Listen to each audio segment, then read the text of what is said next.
At Direct Service Overhead, we know how much trust you put in the individuals who have the privilege of working on the components of your home.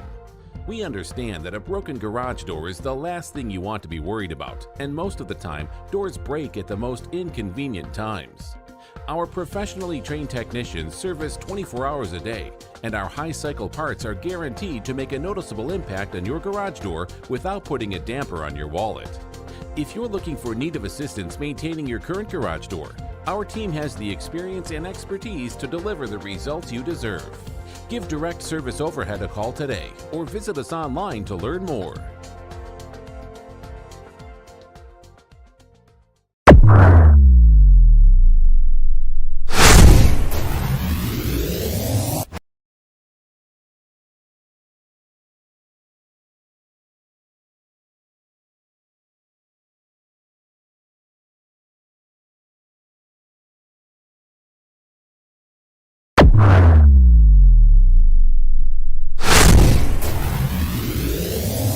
Yeah, there's going to be. I mean, if your players play really well, you're going to have opportunities every year. That's not going to change. My thought process on having an opportunity to come back with this group another year was, above everything, the most important thing.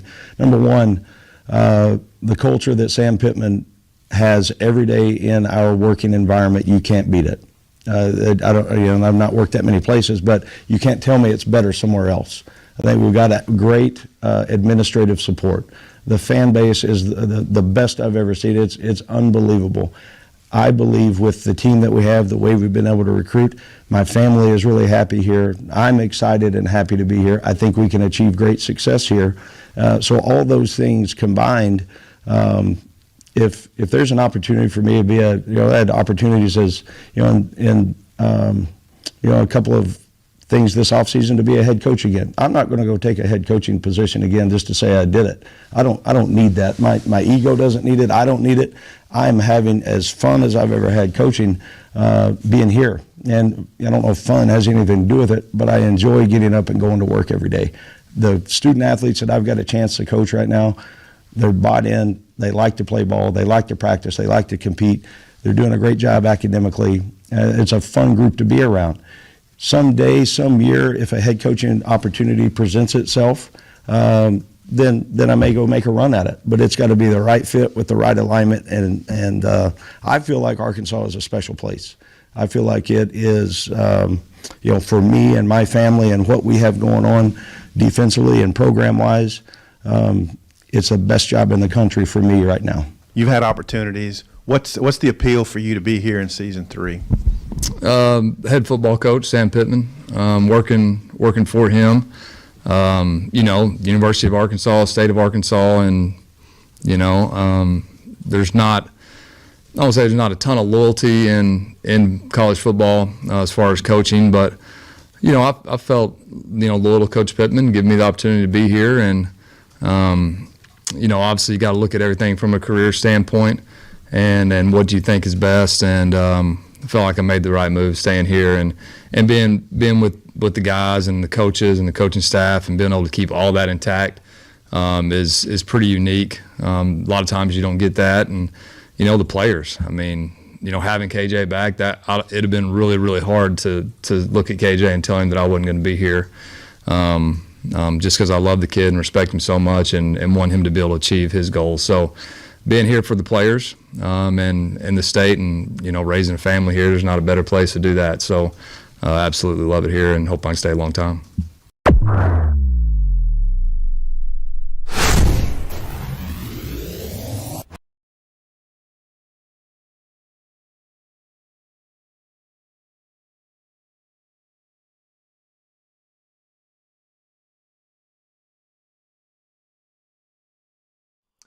All right, that was the longest intro we've ever had on this show. That was the longest. That was a whopping 5 minutes. So I do appreciate you guys sticking around and listening to what Barry Odom and Kendal Briles had to say. And of course, we're gonna actually cover more of that. We're gonna cover more of what Kendal Briles had to say on this show. So let's do this. Right? 3, 2, 1. Yo, what's going on, Arkansas Razorback fans, SEC fans everywhere? Welcome to the Pig Draw Network YouTube channel. I am Ty Hudson. I hope you're well. I hope your weekend was well. So we're doing some stuff a little bit different on this. First off, I want to give a special little salute to Dudley Dawson, Clay Henry. They're both moving on. Some of you may not know who those guys are. A lot of you probably, the ones that, good Lord. Nothing on my phone until I go live, until I hit the live button, then my phone starts blowing up. Dudley Dawson, who's he's moving on. Don't know what he's going to do. I feel like he's the kind of guy, especially with who his friends are and his talent. I like Dudley. I like Dudley Dawson. I like Clay Henry. Clay Henry, who's been working with Tommy Kraft and Ty Richardson in the mornings, like 2-3 times a week, I think. And I think he may have even hosted a show on his own, I think. I could be wrong, but I want to give a special salute to them. Clay Henry, it sounds to me like he's going to go fishing. I don't know if you guys read his Whole Hog Sports, what he had to say. He called it his 30 for 30 moment. It was pretty interesting. He's had an interesting career. We know, the family history and everything with the Henrys. And, again, Clay, I thought some of the best radio content I ever heard when it was about the Razorbacks was when Dudley Dawson, Clay Henry, and Bo Mattingly were in a room together with microphones. That's some of the best content. Back in the Petrino era, that's what we did. We turned it on. We turned those guys on in the shop when I worked in a tire shop way back when. We'd have them on the radio. Then I'd have them in my truck blaring while I was going to pick up my infant daughter, Ellie, on the way to pick her up from my in-laws who was watching her. So, you miss those days. You miss that kind of Razorback radio content. I will say Tommy Kraft, Ty Richardson do a good job, and like I've said before, Josh Bernaccini's pretty good too. The rest of it, we need more. If you want my opinion, and I know my dad feels the opposite. He wants new blood in Arkansas radio. I kind of like the old heads. Maybe I'm partial. But, of course, I'm a guy who listened to Chuck Barrett back in the day, when he had his thing, and Rick Schaefer and those guys. I'm old school. So, anyways, tip of the cap and firm handshakes all around. Congrats to them on both those guys having good careers. I think Dudley he's too well connected not to get a gig somewhere, maybe back down in Little Rock. I don't know. Okay. So, also, we're going to talk a little bit about this weather situation really quick. This is serious. Arkansas's in for some pretty severe weather over the next couple of days. So I reached out to my guy, Zachary Hall. I like Zach.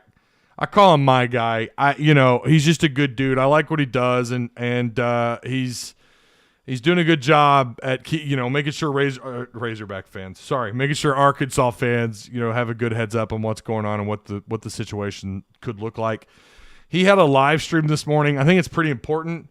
So I wanted to start there with his video, with his live stream. It's about 6-7 minutes long. Now I understand some of you could really care less. Maybe you're watching this, you're not involved, you're not in the state of Arkansas, but the vast majority of you are.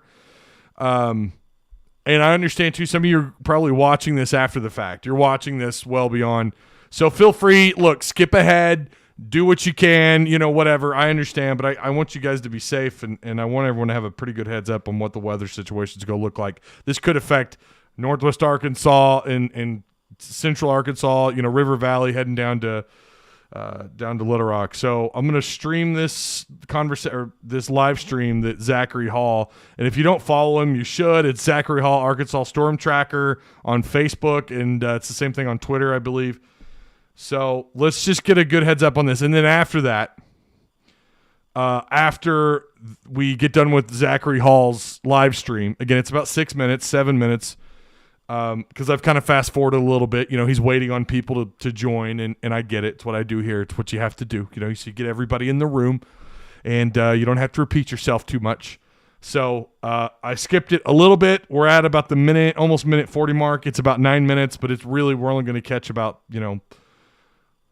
we'll kind of play it as we go here. I don't know if Zach, I told Zach I got permission from him. I don't know if he's in chat, but shout out to Zach for the live stream that he did this morning. Let's do this. Flip this bad boy around. Here we go. All right. Make sure you can hear it. Nope, don't have desktop audio up. There we go. I know that you guys know that we have severe weather opportunities today. The only change that I've really noticed as of 9:52 this morning compared to yesterday is it looks like we've noticed a little bit of a westerly shift today in this system. I think if you live along the Arkansas and Oklahoma state borders, specifically around Fort Smith, you need to be on alert for severe weather today. I think thunderstorms could form later this afternoon after 3 to 4 p.m. or so in eastern Oklahoma and track east toward the Fort Smith area. Now, here's the problem, okay? This is not going to be one of those usual occurrences where there's humongous line of storms from north to south that everybody gets in on, and it's windy for a little bit and this thing just goes away. We could deal with some isolated supercells today, okay? And when this happens, typically your hail threat is bigger. We could see hail sizes up to 2 inches, which is pretty large. And unfortunately, we could see tornadoes as well. Any isolated supercell today will likely pose a large hail or a tornado threat. So in retrospect, if you live in western Arkansas or central Arkansas, remember storms they're gonna form and then they're gonna track east. So if you live in central Arkansas and storms are forming near Fort Smith, nothing may be going on where you live, but be on alert because storms will eventually track east into central Arkansas this afternoon and into the evening hours. Now, someone is going to wake up in the morning and it's going to be dry at their house. They're not going to deal with this and they're going to think me and all these other weather people are complete idiots. That's fine. That means that you just didn't deal with what we're suggesting here. Not everyone is going to see an isolated supercell in their front yard. The purpose of this video and all the social media posts and stuff that I'm doing is to prepare those of you who do see it. Unfortunately, Fort Smith is a fairly large metro area in the state of Arkansas. It's possible that one of these supercells could track through town. That's why we have to be so careful about today so people understand and they're prepared. If a warning is issued where you live, seek shelter accordingly. Guys, we'll be fine. We deal with this every single April. Every spring, we're probably going to deal with it again. We could deal with it again tomorrow. We could deal with it again on Wednesday. So just be prepared accordingly. You know how this goes. I know a lot of people have questions about where they live. What about so-and-so and what time is it going to hit so-and-so? Today's one of those days where we really can't do that. When you have an open warm sector like today where you could have individual supercells form, the models are struggling with it a little bit, rightfully so. It makes it really hard to pinpoint exact areas and tell people exactly where they are as far as like where storms are going to hit. Is it going to be producing a tornado there? We just don't have that capability. Now, what we do have is the ability to tell you in a broad form of where the highest probabilities are. And I'm going to tell you mine right now. If I had a guess right now, this is strictly my opinion and no one else's, I would say that the highest potential for severe weather, specifically tornadoes and large hail, is going to be from around Fort Smith east to Little Rock along the I-40 corridor, perhaps just a little bit further south of the I-40 corridor. I know that's a pretty broad area, but the Arkansas River Valley is notorious for tornado producers due to the geographical features it provides, especially with locally backed winds at the surface for tornado genesis. Storm anxiety is a real thing today. I've had several messages from people who are scared to death. Guys, I get it. I wish I could take it away from people, but I can't. My best advice to you is to just pay attention to the weather today. If a warning is issued where you are, take shelter accordingly, do whatever you have to do. These things will be in here and out of here before we know it, okay? I know we have areas that have been impacted significantly by severe weather lately and in the past, and I know that storm anxiety is just one of those things that we deal with. I am not 100% that I'm going to be able to chase today. I've had something significant come up this morning that I obviously can't discuss on live. But regardless, if I'm able to chase or not, I will have coverage on social media platforms. I have Twitter. I would really encourage you, if you do use Twitter, if you don't, then don't worry about it. If you do use Twitter, follow me. My handle is @WXZachary. I'll have information on Twitter all evening, along with Facebook. I'm going to do my best to keep everyone updated accordingly. the tornado threat and hail potential is a little higher today than what we usually deal with. With that being said, as I mentioned earlier in the video, not everyone's going to see this. Someone just commented, so is Central Arkansas going to get to see any really tornado potential? Talking Searcy, Cabot, Beebe area. Yes, it is very possible. The entire state essentially has a probability for severe weather today. It's conditional on the fact that storms may not be widespread. Guys, we could have a few storms, maybe 3 or 4 counties wide, and that's it. Some of you guys probably have a little bit of an eerie feeling about today. It probably feels a little stormy outside. I would agree.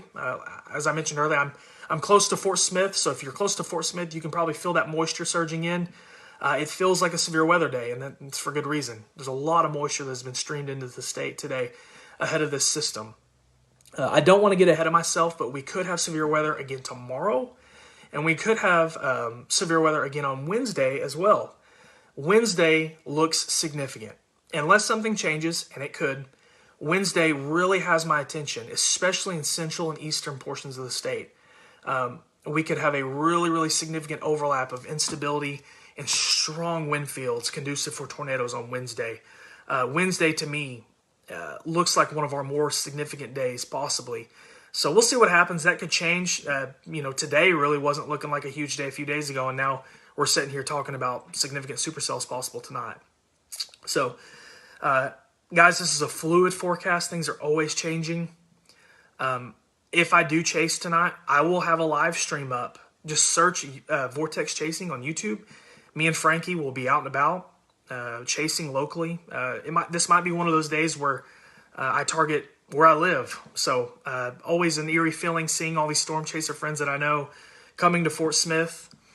I know I saw Reed Timmer's post. I talked to Reed last night, and we're probably going to try and meet up today if I'm able to chase. I'm not 100% if I'm going to be able to get out today.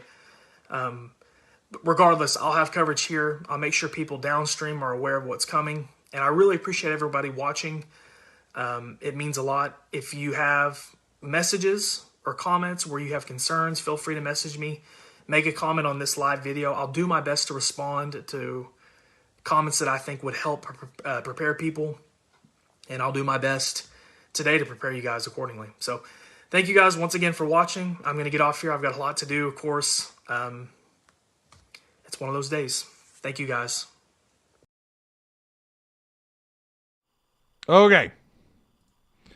That was Zach Hall. Again, make sure you guys go follow him on his socials. It sounds like Wednesday could be pretty significant. Yes, it looks to me like Central Arkansas it looked at first like like Springdale and Fayetteville was going to get hit pretty hard. But now it looks like maybe it's shifting south. I don't know, but it's not going to be an easy week for certain parts of the state. Regardless, it looks like we're going to get some kind of storm. So just be on alert. Try to track as much as you can on your socials. Make sure or on your weather apps. And by the way, Zach Hall is really good at what he does. So of course follow him. Really, NWA isn't as big of a threat. Fort Smith is probably the north part of the threat. Yeah, it looks to me like it's probably, but it could change, like Zach said. So just be careful. Now, I am very well aware. While I was doing that, I had a couple of you DM me notification. You didn't get your notifications, guys. This is YouTube. I feel like I got to say this about once a week because YouTube is a bunch of BS. But yeah, notifications didn't go out properly. I do apologize again for that. It seems like every time that happens, and I do appreciate you guys telling me because I don't really know without you guys telling me. So I do appreciate that. Okay. By the way, this is going to be the last week we do any kind of schedule. We're not doing the 11 a.m. is dropped after this week. No more 11 a.m. shows. They're going to be whenever. I've come to the conclusion that I can do these at 4 p.m. at night or 4 p.m. late afternoon, 7 p.m. at night, have the same amount of people here, and you know what? And people still have access to the content. Notifications work sometimes they don't. It seems to me like it looks to me like traffic prefers it when I'm just random. That's weird. It's weird. During the off season, I think that's going to be the case. And that's really the big part of it. Content, I'm going to have to wait on it to come to me. and do my best to write out shows that fill up some time, because this is the first off season I've ever done where I have doing what I do semi-pro, not how do I want to put that? Not full time, but kind of full time at doing what I do, right? Baseball team going down the tube. What's happening? We only have the best fielding percentage and the fourth best ERA. It helps. Some random ignorant fan probably. Yeah, they dropped their series against Florida, and that was really unfortunate. A team that hadn't won an SEC series all season, and then you drop that series on the road. That sucks. But you know what? Arkansas athletics seem to struggle winning down in Florida, and I don't understand why. They broke that curse in basketball. They did that in basketball. I was hoping the baseball team could go down there and kick some ass. I'm from Joplin, Missouri. I'm always, I bet you are. Uneasy feeling when storms come. I bet you are, Zach, for sure. I'm not doing this to scare anybody. Again, it doesn't do anything to help me because I don't cover weather here. I get that. People aren't interested in the weather. But I want people, well, at least, not on this channel, I should say. People are interested in the weather, but not here. You're here for Razorback Sports. But I did want to give you guys a heads up. We do a post-game after every postseason baseball game. Probably not. No. Probably, well, maybe the regionals. Maybe the SEC tournament. I don't know. Cade, we'll have to play that by ear. But the 11 a.m. shows are done. I'm not doing them anymore. We may change it back next fall. They did really well. The shows did really well, but not – and I grew. We had substantial growth. I mean, substantial growth. But it's just – it seems like in the mornings, another thing I'm struggling with, if I don't have all my ducks in a row, if I'm not actively, the days leading up to an 11 a.m. show or the day leading up to the 11 a.m. show, if I don't have all my ducks in a row, well, then it becomes panic in the morning. And then what I've also come to find is we're getting a lot more Razorback information after I go live. So it's like now I just kind of want to do it random, hashtag Ty cares. Well, I mean, I do. I mean, after having that freaking tornado just several blocks from my house stomp a elementary school gym after having that bullshit happen, yeah, I'm terrified.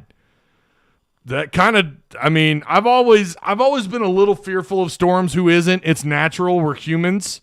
I know some of you are badasses and you're not, but I am. But that tornado kind of makes you reevaluate things, especially when you have a family, when you got kids. So yeah, I'm definitely going to be a little more vigilant. I'm going to do my best here. I know it doesn't help my case. My show does not concentrate on weather, but I do want to try. If we've got something like this, we have these supercells spreading through my home state. I want to do my best to help out, right? And besides, I know a lot of you are not in NWA. You could be right in the path of this thing. This is more of a PSA. You're looking after your audience, shows you care. Oh, well, thank you. Yeah, man. All right. Okay. I said this show was going to be a little different, didn't I, in Discord? I tried to give you guys a little bit of a heads up. We're going to and yeah, I'm not trying to say I'm some kind of saint. I'm not. But yeah, I do want to put that out there about the weather. If I can do anything, it's more for me, guys, than you. It's to satisfy me, make me feel better. I'm kidding. Thanks, Ty. I live in an area that was leveled about 8 years ago. I had to rebuild the school, and they built a safe room that holds 800 people just in case. That's awesome. Them Naders, no joke. You're not wrong, Tyler G. Ty is the GOAT. Thank you, Zachary. I like no 11 a.m. shows. I usually work it. Yeah, and that's the other thing. I get a lot of you that are like, I'm at work. I can't make the 11 a.m.s. And not only that, notifications are not going out properly for the 11 a.m. shows. I don't know how. That's my most frequent asked question now since I went to the 11 a.m. shows. It's not, hey, how's so-and-so looking in practice? Hey, what's the story on this recruit? Like it used to be. It's my most common or my most frequently asked question is, I didn't get a notification. What's up, Ty? And I've noticed that since doing the 11 a.m. shows. So yeah, I'm done with them. We're not doing them anymore. We might, again, next fall, we might go back to them. But I want to do 3 shows a week. I want to keep it that because I'm going to do that. Obviously, I've got people, I've got a sponsor, and I want to keep Patreon people happy, of course. But it's time to kind of reshift some things. I have to keep up with my audience, and when notifications aren't going out like they're supposed to, it just sucks. This is my lunchtime, so I'm happy about this. Well, that's going to change. This week will be it. And Wednesday, we will not have an 11 a.m. Wednesday, I don't know when I'll go live. I'll go live. It might be Tuesday night. Oh, and also, by the way, Friday, a lot of stuff. This is what happens when you have a whole weekend with no post-game shows. Friday, we will not have a live. I'm probably going to do that Thursday. My kids are out of school on Friday. We're going to go watch Sonic the Hedgehog 2 in theaters. We're going to have a Daddy-Daughters Day.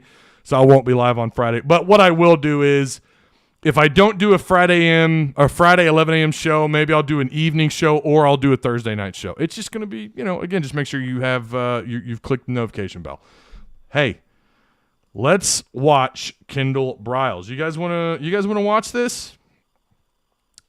Let me set this up. So Kendal Briles, of course, talked to the media this weekend. Him and Barry Odom. We caught what Barry Odom had to say earlier. What's this? Oh, it's the Twins. Oh, they're back. Hey, Twins. How you doing, guys? Oh, hey, man. We're really happy. We're really happy to be Razorbacks. Cool, man. All right. See you guys later. Bye. There you go. This is from Whole Hog Sports. Whole Hog Sports, they don't have open DMs. So what I'm going to do is I'm going to give them a shout out like I did with Zach Hall. All right? Shout out to Whole Hog Sports. They don't have open DMs. I do follow them. They don't follow me back, so I can't. There's nothing I can do about that. But if you don't already, go check out their Twitter. Okay, you guys know who Whole Hog Sports is, right? You know who they are.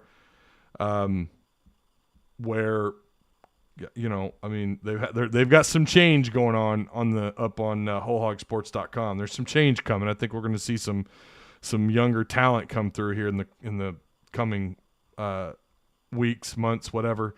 But anyways, this is their Twitter page, and then here is Kendal Briles. So make sure everything's up here. Yeah, it looks good. Let's listen in on what Kendal has to say. Now let me start off with this. If you haven't watched it already, I highly recommend that you do. Right? Go back, when you're done here, go watch the full thing. I am going to interrupt. I am going to pause it, and I am going to discuss a little bit about what Kendal just said and how I take that, right? That's what I do here. It's what my sponsor pays me to do, here for my takes. Now, if you're going to get pissy, just watch the whole thing. Stop stopping and talking. Dude, that's what I do. Go back and watch it. You can watch on Whole Hog Sports, and you can watch the whole thing. Meanwhile, the rest of us are going to watch this. I'm going to pause it. We're going to talk about what we just heard Kendal say. And again, kind of my take on it. Okay, here we go. Kendal Briles, offense coordinator. There's some really juicy stuff here. All right, let's go. Thoughts on how things have gone? I think 9 practices so far. So how's the offense looking so far? Looks good. Please, God, focus the camera. Please focus the camera. I feel like I just took an edible here. But I think we're, third year in a system, so obviously that makes a big difference. And then having your quarterback back, which is just, you can't put a price tag on that. Just having that guy back with experience. It's actually the first time in my career as a coordinator having a returning starting quarterback. So it's just so nice to be able to have that, speak the same language, knows what to expect. Why is the camera not flipped? Here we go. I don't know why it wouldn't flip. There we go. Let's do it again. Main thing is staying healthy. So through 9 practices, we've been able to do that. So that's the most important thing. You've moved a lot of places. You're going on your 3rd year now. That's right. So I was curious about Malik, and he's worked at wide receiver. Obviously, that's a package that you guys are interested in. How difficult is that also because you're a little shorthanded at quarterback now. Yep. To feel comfortable putting him out there, and you do risk a bit of an injury also, chances every time you put him at wide receivers. How do you find that balance, and just your thoughts on how that package is working? Yeah, it is a unique balance with him.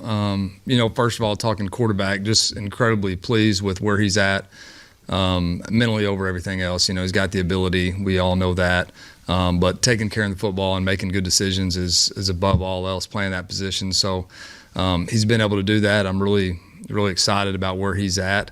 Obviously, we're a little bit different if he's playing the quarterback position, and we'll call it that way. But, just very pleased, how he's attacked that and held that number 2 spot and done a really nice job and honestly put pressure on KJ the way that he's playing. So, Okay, so make sure you guys can hear me. All right, so he just talked about him putting pressure, talking about Malik Hornsby getting pressure on KJ Jefferson. That's saying something. That's saying quite a bit, really. I mean, a year ago, we weren't having this discussion, right? A year ago, we weren't having the discussion that KJ would take over as the one like he did. It was more of just this kind of back and forth battle. But think about where we're at. Think about where we were at during the season, right? Kendal Briles, Sam Pittman, I think made it pretty clear even after the Rice game that KJ Jefferson was our guy. And then it seemed like the gap was just widening between KJ Jefferson and then Malik Hornsby. And then what does Malik Hornsby do? He comes in the second half against A&M because KJ Jefferson gets hurt, and he couldn't operate the offense. He couldn't get it down the field outside of one decent drive. My memory's a little fuzzy on that. I think he only had one decent drive, and then KJ came in the final minutes, and he closed it up, right? He made sure, just by his sheer will, KJ Jefferson out-physicaled his way into a guaranteeing an Arkansas victory over the Aggies. You fast forward, Malik Hornsby against UAPB. This should have been his moment to shine.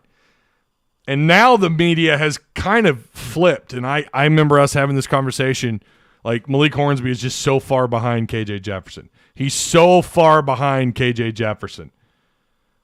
KJ's just taking this team, put it on his shoulders, him and Treylon Burks, and of course your running backs. Offensive line play was decent. But KJ at the end of the day was why this offense was so successful. Top 6, top 5 all year in rushing offense. They finished 7th in the country, number 1 in the SEC. And why? Because of KJ, because of that offensive line and because of KJ. And the running backs, of course. But KJ put this thing on his shoulders. So he left Malik Hornsby in the dust, dude. Left him in the dust.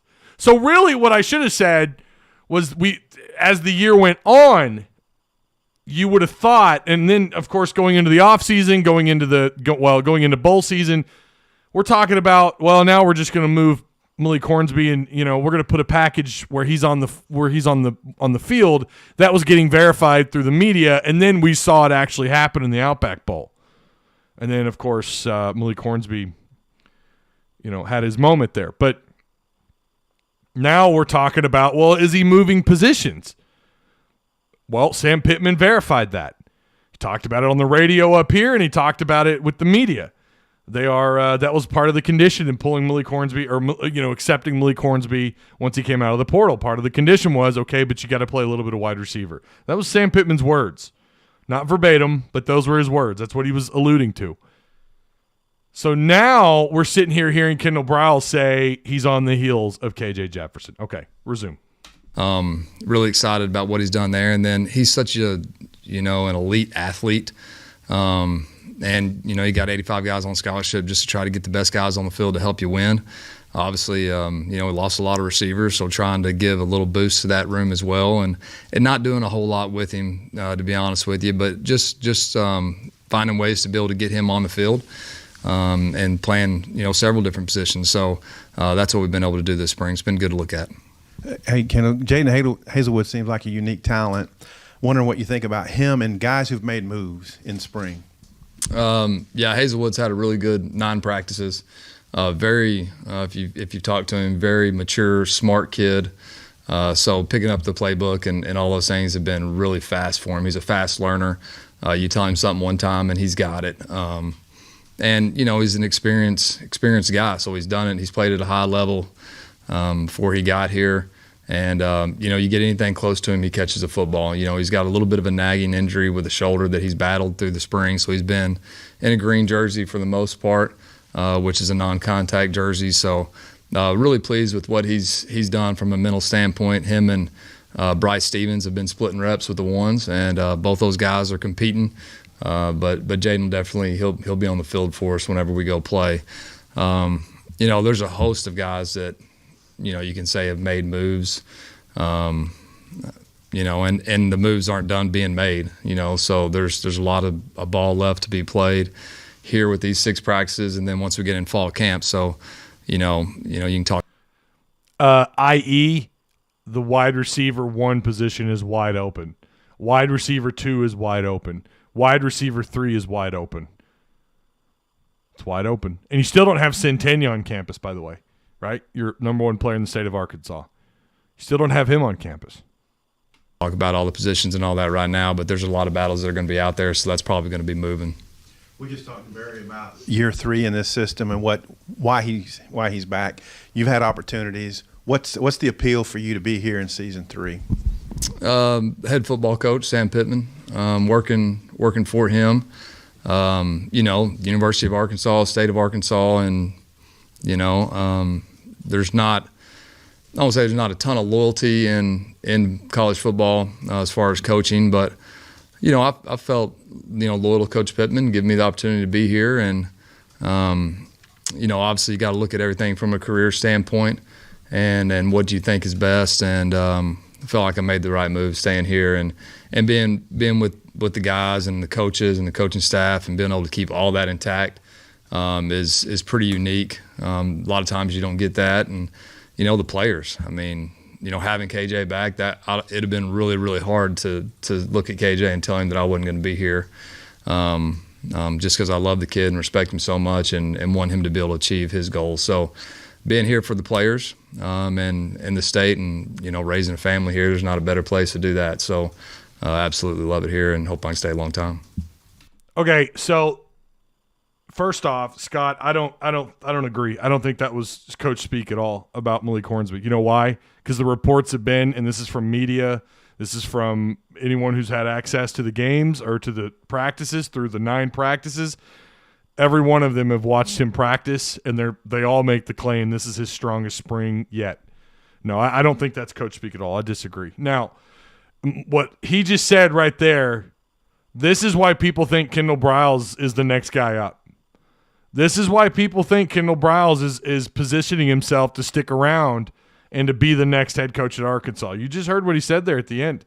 He wants to be here for a while. Now, do I buy into that? I have a hard time.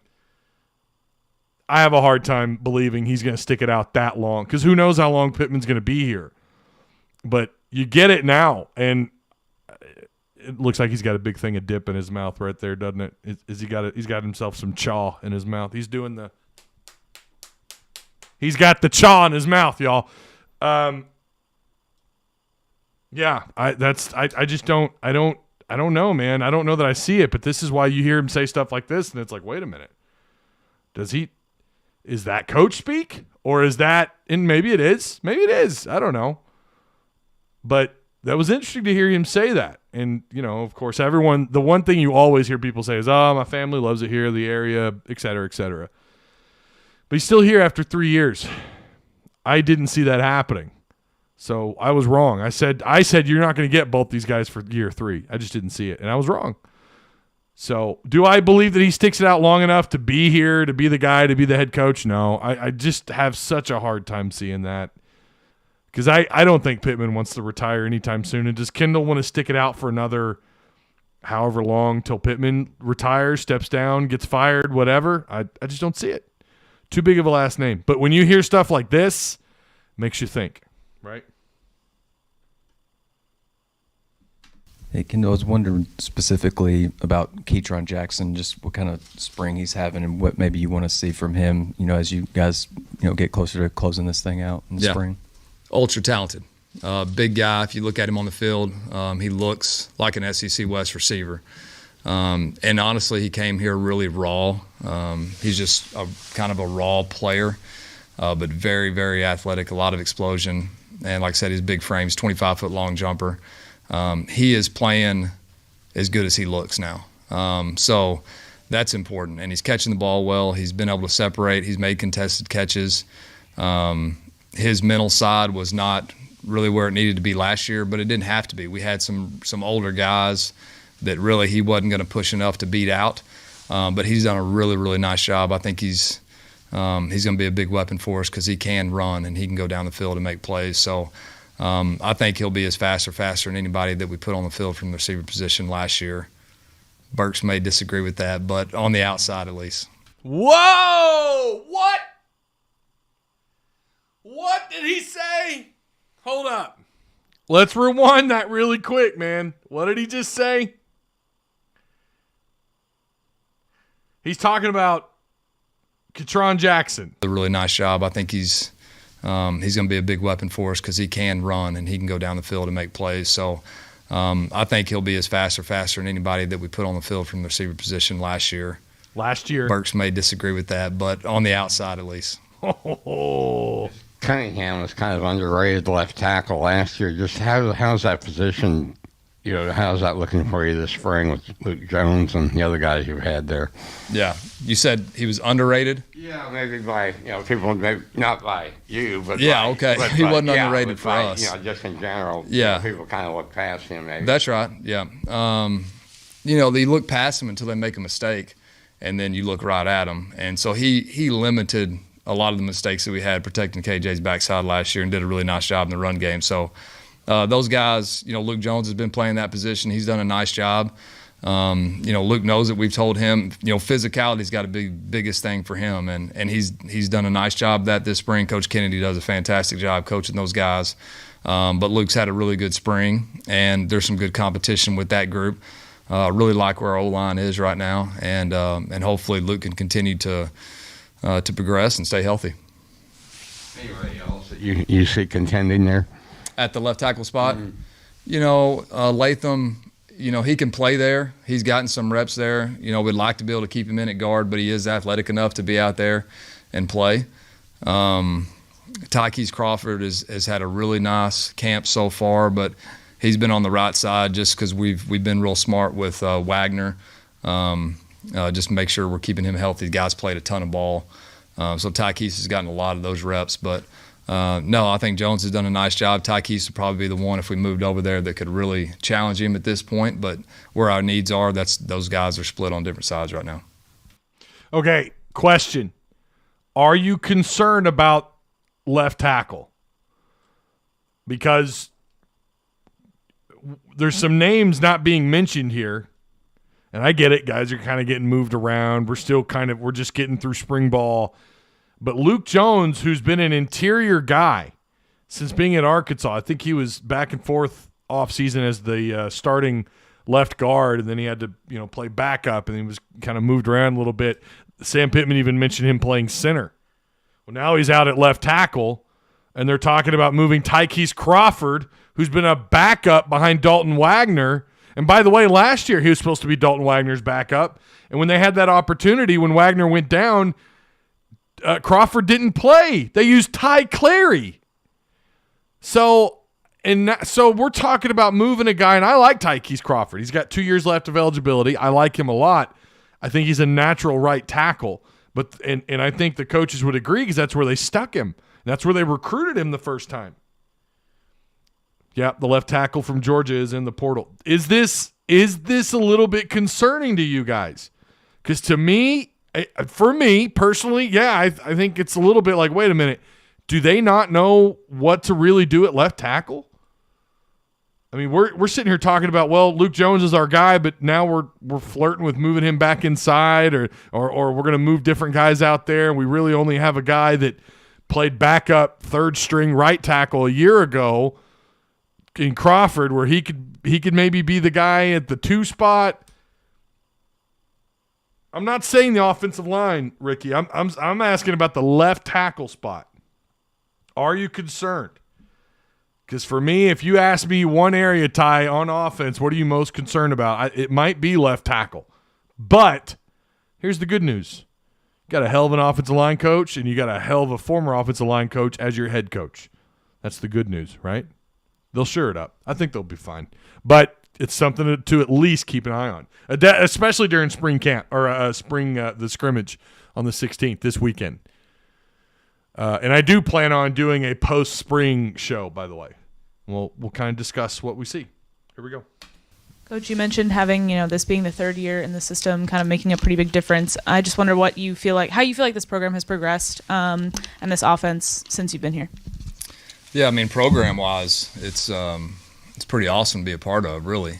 Just the excitement of, the people that love Arkansas football that are from here, from the state of Arkansas, that, you hear them talk about the lean times and not being excited to come to games and all that kind of stuff. And that's that's all sports. Everybody's doing really well right now, and everybody feeds off each other. So we got to hold up our end of the bargain. And, from a recruiting standpoint, we're recruiting well and getting those players in here to be able to help us and sustain. The SEC West, as we know, it's brutal, and our non-conference schedule is really difficult. So there are no games at all that you can say that that's going to be a win. I mean, you got to have to go out and you have to fight and scratch and claw to win every single one of them. But our team is made of toughness. With Coach Pittman, he's is what it is. He's old school tough guys, and that's the way the team plays, and that's the way the coaches coach too. So I feel good about where we're at as a program. Coach, tight end, I know Trey Knox has gotten the wreck and had a concussion, and you got Hudson Henry, but who do you feel good about at tight end? I mean, do you feel good about more than just those? Another position of some concern here, tight end. Yeah, Nathan Bax has had a really nice camp. He's done a great job. He's played with our ones a bunch, and he's been one of those guys that, if guys were to get injured in practice, you'd plug him in last year and you really don't miss a beat. He doesn't look flashy or look like he's a great player, but he doesn't mess things up either. So he can get out there, he can process information quickly, and he can be right. He's not Jay Novacek right now, but he didn't have to be. So he's doing a really good job. And then I like the freshman that we just got here, young kid, Tyrus Washington from Georgia. He's done a nice job as well. I think we got maybe 7 guys that are all midterms that have come in. So we've gotten it's great to be able to have those guys at practice. But Hudson's done a really good job in backs, and then Tyrus has done a nice job as well. I had a question. KJ, good sophomore year. What are his points of emphasis to be a better quarterback next year? And I want to combine that with how's Cade Fortin looking too. Okay. Yeah, KJ, great year last year. At the end of the day, it's about winning at the quarterback position. And do you win football games? And you do that with a lot of variables. But do you win? And he was able to win games last year. And a lot of times, put the team on his back and go do it. So really proud of where he's at as a leader on and off the field. And, with things that he needed to get better at, the RPO world that, y'all are all familiar with, and being able to put the ball in the belly of the running back and be able to snap real fast and get it out and be accurate with it, especially to moving targets. SEC West is tight windows, and so you got to be very accurate with it. That's the things we've been working on, is being able to be incredibly fast and compact with his release and get the ball out and hit guys in the face, which what we're trying to do. So he's done a really good job of that. And basically his leadership, I think, has been just so key in the success of the offense moving forward. Fortnite, Cade Fortin's done a really nice job. He's a tremendous kid if you get a chance to talk to him. Very, very smart, low maintenance. I would say he's been perfect from decision making, except for his decision on 2-minute today where he didn't throw the ball out of bounds. Besides that, he's been great. He's great in the room. The players really like him. He's an experienced guy. He's played at North Carolina, played at South Florida, and played meaningful snaps. So I think we stole one getting him here, and he's actually got 2 years. So great to have him in the room. It's amazing that he's here and playing the quarterback position, and how smart he is to be able to make decisions and know what we're doing. So been nice. We saw you guys run the Gauntlet drill the other day, and I'm not sure if you've done it before here, but what do you get out of that? What's the purpose? Yeah, that was actually the first time we've done it here. I like to do that everywhere I've been. Our receivers have been dropping the ball a little bit in practice, and Coach Gott and I got together and said, let's make them run really fast and have to catch a bunch of balls, and put emphasis on it. Mainly is just putting emphasis on it, them having to catch. And I think I wore the quarterbacks out a little bit during that drill because they had to throw a bunch, but it was a very productive drill. But it's just guys reacting, having to find the target, catch it, and then snap and find the next one, and it happens in a hurry, and they're all trying to stay down the line and run fast doing it. So we'll probably do that again. It was a really good drill. So it's a big help for quarterbacks and receivers then, really? Yeah, I mean, it's a lot of work, a lot of reps for guys, and there's not a whole lot of lax time unless you get through it and then you wait until the next time you go. But it's a pretty up-tempo drill, so guys are getting a lot of work, and they really enjoy doing it too. That's one trick. Good practice for the NFL Combine also. That's right, yeah. I was curious about Renfro.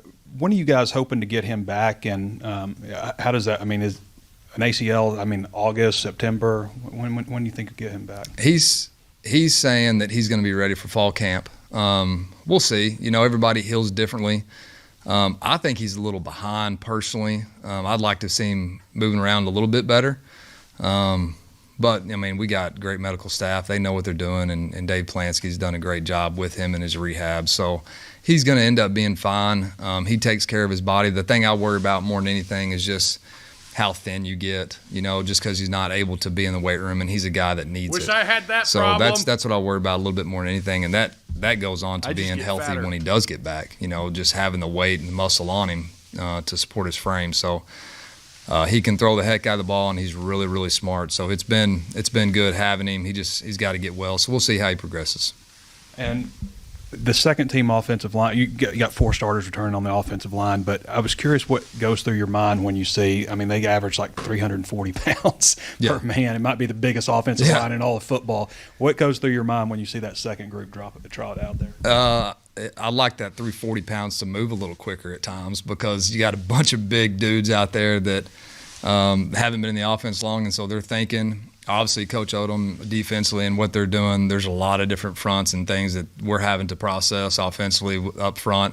But, in the recruiting world, and obviously we're able to recruit those guys here, if you miss big, and we got big guys, and I don't think any of them are misses. That's my philosophy. Coach Pittman and Coach Kenny have done a hell of a job recruiting those guys. So very excited about the future. All right. So, again, that's Whole Hog Sports. Go subscribe to their channel. I don't know. They might earthquakes between. Oh, there's halftime radio. So go check them out. Whole Hog Sports. I know you guys know who they are, but you know what?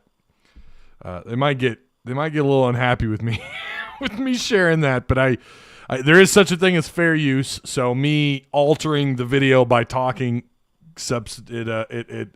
it's what you call fair use. It's how YouTubers can do some of that stuff. It's how we're able to kind of review that kind of content. As long as we talk over it, we're altering the actual content. We're altering it because I'm giving my response on the video. That's another reason why we had to do it that way as well. If I just shared their video and I didn't alter it in any way, well then things are a little different. Then they have a pretty good claim on copyright, but works a little bit differently. What are you guys? Hang on. What'd you say, Mike? What? Oh, here's T-Dub. What's up, man? How you doing, Mr. T-Dub? What if we won the SEC ship this year? In a lot of ways, that title means more to me than the Natty. Okay. Yeah. That'd definitely be fun. I think maybe T-Dub's watching. Maybe he's in the beginning. I'm not sure what he's... We're going to have to talk later, Tim. So I didn't catch the other day. He said Odom is doing a bunch of different fronts, so that could mean we could be doing a multiple deal. Yeah, they're going to be... I think they're going to try and work with multiple fronts. Yeah, I think you're going to see 3- and 4-man fronts. That's for sure. That's what we need, multiple looks. What do you think about the 2 5-star transfers from Georgia? Which are you talking about, the guys that are currently in the portal, or who are you talking about? Are you talking about give me some clarity, because I'm not sure what you mean. One thing that stood out to me, because I'll be honest, I haven't kept up with Georgia. I haven't kept up with what they're doing with who they have in the portal. I know they got an offensive, their tackle is in the portal, but I'm not really sure. I wasn't sure if you were talking about one of the kids that came here or not. I don't know much about him. I don't know. Clay Webb and Amarius Mims. I haven't done any research on either one of them. Didn't the tackle just go into the portal like yesterday? I think he just went in. I think that was recent when he went into the portal. Yeah, I don't have anything on him at the moment. The tackle you would obviously feel pretty good about your shots at getting, because you have how many spots they have left in the portal. What can they do? What is it, 1? If it's 2, you know they're going to take a defensive tackle, and they're going to probably take an offensive tackle. Oh, was it this morning? Oh, okay. UGA has had a lot of kids enter the portal after that went. Yeah, that's for sure. It's hard to keep up with. I'm live, says T-Dub. I'm just pumped about the team and schedule this year. It's the toughest again. But a lot of home games, leaven our chances of 11+ wins this year. I think a lot of people feel a lot more confident about last year, despite Vegas telling you that your over-unders at what, 7 or 6.5 games. Tim, are you sure it's 3 left in the portal? I thought it was 2 or 1. Regardless, if it's 2, I think they're going to go defensive tackle. They might use them both for defensive tackles. If they want to move to a forefront, here's the problem. If you want to go to a forefront, how many true nose tackles, how many true defensive tackles do you have on this roster? It's like 4 guys. 4 guys that you feel pretty confident, to rotate in at the defensive tackle spot. And we talked about that a little bit last week, but Torrin Carter, who's right at about 300 pounds, he's 6'3", 300. Eric Gregory, who's 6'4", 302. Marcus Miller, who I don't even know if he's on the team anymore. I haven't heard a damn thing about him. And just last week, someone asked on the radio about whether or not he was still with the team. So, and then you have Isaiah Nichols, kid out of Springdale, 6'3", 302. And I know you have the incoming freshman, but you're pretty limited, man. Cameron Ball, 6'5", 313. This is the SEC. I've never bought into the philosophy where you can have your 2 ends who are 245, 250 plus, whatever, and then have 2 defensive tackles and only have one of those guys be north of 300 pounds. There have been some good, 265, 275 guys. There have been some good ones, but I feel like for Arkansas, you feel like for a team like Arkansas, who, by the way, at times was really bad against the run, they had their moments where it was a little too easy. I thought overall the defensive line, again, wasn't terrible against the run. I mean, I think for a while they were top 5 in the SEC in yards per game in SEC play, and then, of course, it all went away shortly after the halfway point in the season. But, I don't think they have the bodies. And, again, you don't have to be 300 pounds. But preferably in this league, you like them boys to be big. You want them to be corn-fed, right? You want these typical big Arkansas kids who can play with that chip on their shoulder like you want from all your players and be able to suck up the middle of that line of scrimmage and to do their job, right, as big dudes in this league. And they just don't have the depth there. I'm just not seeing it. Now, Cameron Ball and Torrin Carter's had probably the best spring scrimmage or spring camp. I think he's been a standout for just a little bit. We're still waiting on Landon Jackson, the LSU transfer, 6'7", 6'6", 6'7", 275. I think Barry Odom says he's actually 6'6". But he's got a really long reach. Kid looks like he's ready to go. I mean, he looks like he looks like an NFL prospect. That's what he looks like. I'd love to see him put that all together this year. But one of the things that Kendal Briles said that also kind of makes you think a little bit which is the tight end spot. They're not talking about Aaron Outley, right? They're not talking about Colin Sutherland, who's a redshirt sophomore. We're not really hearing much about Hudson Henry other than playing the 2 role, and Trey Knox, who's been out with a concussion. This has been a big concern for me. Left tackle, I felt pretty good. I still feel good.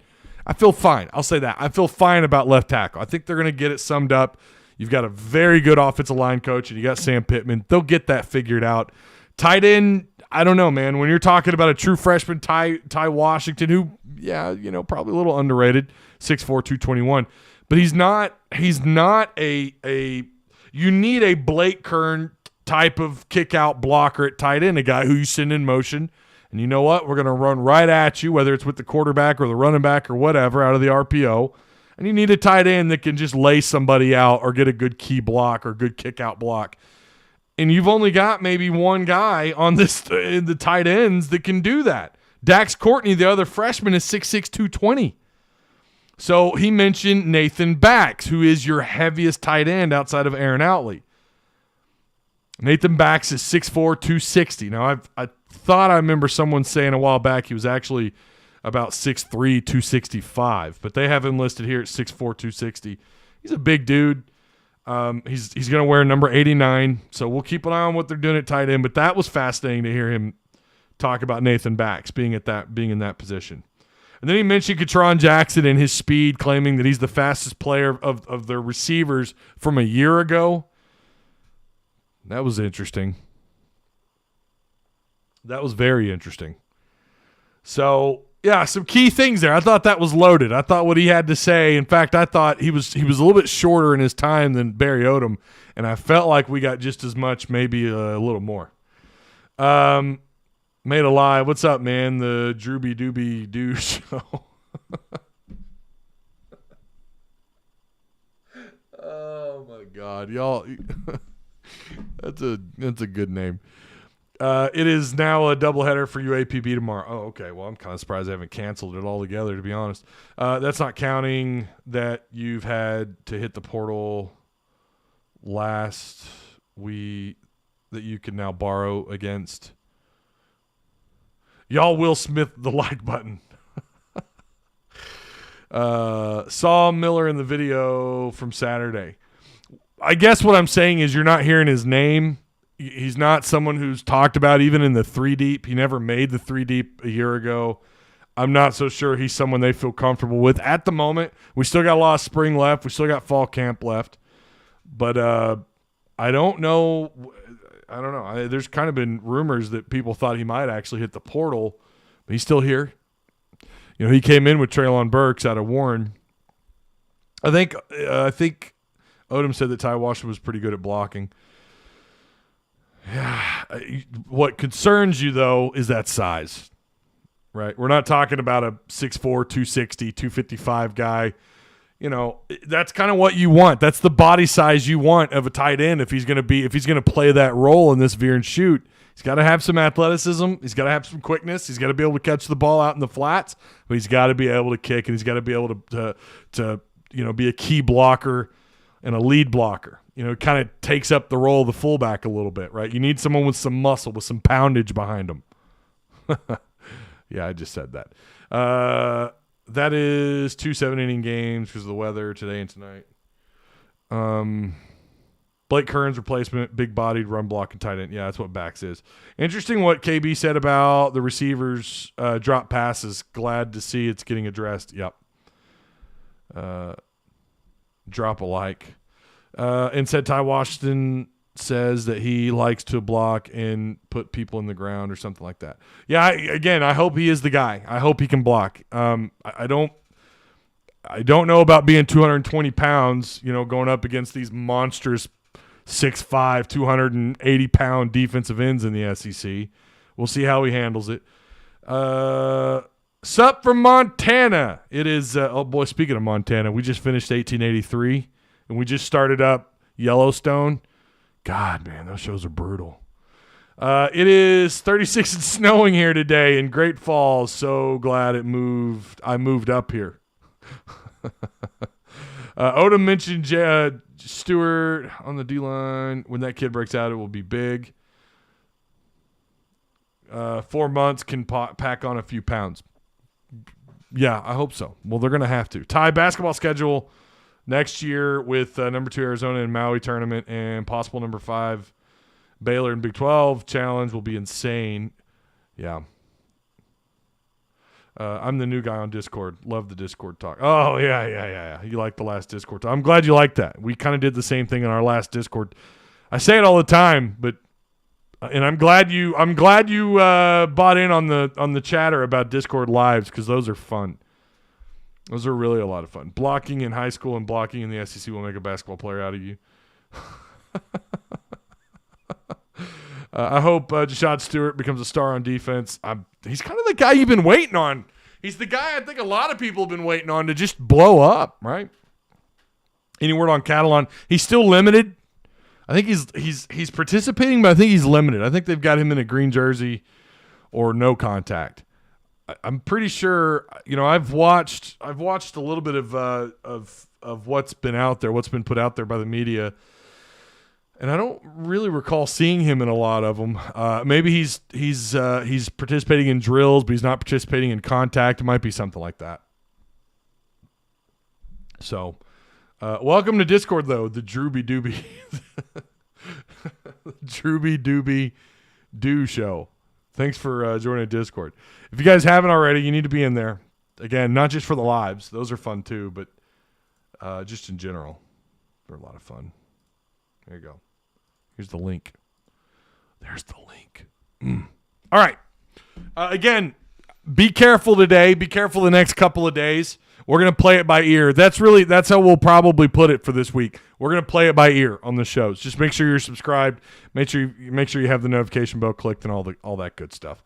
What about that 5-star quarterback visiting soon? May have already talked. Yeah, so they had him on campus. For the life of me, his name is slipping my mind.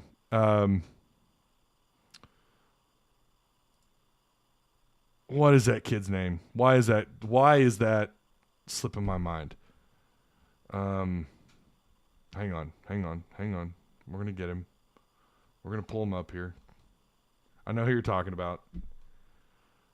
They have 18 offers out, by the way. You're talking about Jaden Rashada. That's who it is. Don't know much other than Arkansas is all over him. That's really about all I know about him. 6'4", 185. He's out of Pittsburgh, California.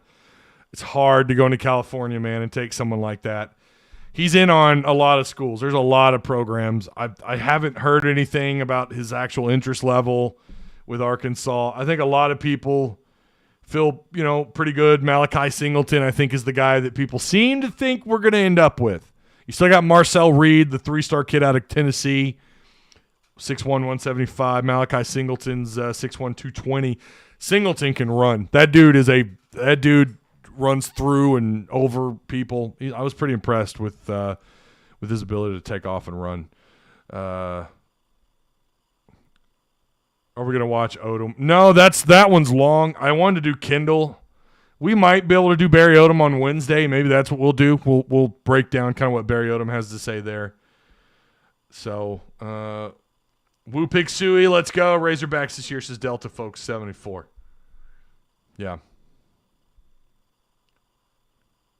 Didn't we go all last year not losing a series? Yeah, they didn't lose a series. They finally dropped their what would have been their 14th straight series. Is that right? They dropped it to Florida. Disappointing. All right, so again, these shows they're gonna be random this week. We're for sure not doing a show on Friday morning, and we're for sure not doing a show at 11 on Wednesday. So again, make sure you're subscribed and you have the link and all that stuff. Watch them storms. Yeah, the storms the next 3 days. It looks again like River Valley heading towards central Arkansas. You guys be safe. Of course, Springdale had that tornado drop, just a few blocks down the road from where I live. That was terrifying. You guys be safe. Just try to keep up with all the weather apps. Yeah. Again, my goal is to get 3 shows a week. That's my goal. There might be some weeks where I'm unable to do that, but I'm going to do my best. We won't be doing post-game baseball. I might do post-game baseball during the postseason, maybe. if it's a big enough event or if there's something special that really happens, obviously I'll cover that as well. Ty, did you see Mark Rogers putting Sam Pittman as the 8th best head coach in the SEC? Did he really? Oh, I'm going to have a talk with Mark Rogers on that. I'm going to have a chatter with old Mark. How do you put him at 8th? I don't know about that, man. I don't know. I'm seeing a lot of people put Lane Kiffin in front of Sam, and I guess I kind of understand that. He has had a little bit more success, but I don't think he walked into the same situation that Sam walked into at Arkansas. He lost some fed with me on that. Had Leach ahead of Sam Pittman? Oh, come on now. You got to be kidding me with that. Yeah. That's I'll have to rib him. We're supposed to talk this week about spring scrimmage stuff again. So I'm going to set that up with him, and I'm going to ask him, how could you put Sam at 8th overall? That's ridiculous. That's his opinion, though. Got to respect it. He covers the entire landscape of college football. So, but yeah, that's interesting. All right, I think we covered it all. Shout out to Zach Hall, the weather guy here in Arkansas. He's my favorite. He's my favorite weather follow on the Twitters and on Facebook. I try to tune into. I don't ever catch his lives, but I try to watch him after the fact. And of course, shout out to Whole Hog Sports. I did again. We fair used again. Look it up. We fair used their video. We watched it together. But I'm going to give them some or give them a shout out. Go follow them. Go subscribe. They do put out really good content over there. I don't think we'll get in any kind of trouble here. I think we're all right. Again, fair use has got my back. Hopefully. Then again, YouTube's kind of a son of a bitch when it comes to some of that stuff. So, all right. I'll see you guys when I see you. I don't know when that is. Maybe Wednesday, probably Wednesday, but I'll see you when I see you. Again, if you missed it, we're no longer doing 11 a.m. shows. Those are done with until we change the schedule, until we get closer and closer to fall camp. Then we'll probably go back on a schedule. We will for sure go back on a schedule. So, woo pig suey, go Hogs, and I will see you guys next time. Go Hogs.